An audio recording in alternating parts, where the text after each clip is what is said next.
السلام عليك يا أبا عبد الله. السلام عليك يا ابن رسول الله. السلام عليك يا خيرة الله وابن خيرته. السلام عليك يا ابن أمير المؤمنين وابن سيد الوصيين.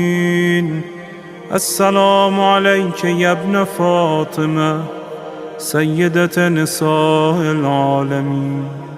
السلام عليك يا ثار الله وابن ثاره والوتر الموتور. السلام عليك وعلى الأرواح التي حلت بفنائك. عليكم مني جميعا سلام الله أبدا ما بقيت وبقي الليل